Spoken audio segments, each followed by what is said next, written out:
Welcome back everyone. Today I'm here with the recipe of green fish fry. It sounds different, right? But it's very tasty. So come, let's cook. First we are going to make a paste to marinate the fish. For that, in jar add some coriander leaves, 3 tablespoons of lemon juice, some curry leaves,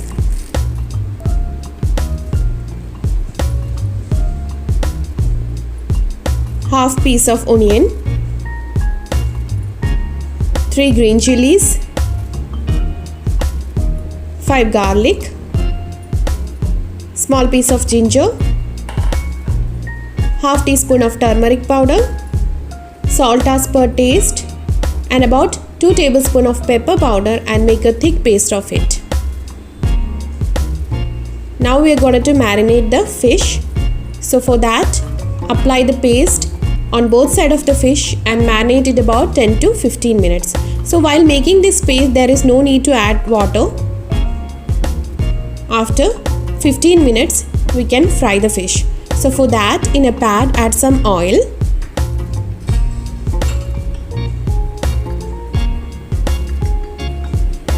Now put the fish. As one of the side of the fish become crispier, you can twist the other side. So as I mentioned, this is a green fish fry. So we have used more green things in it. So basically this is different from as usual fish fry. So it's a must try.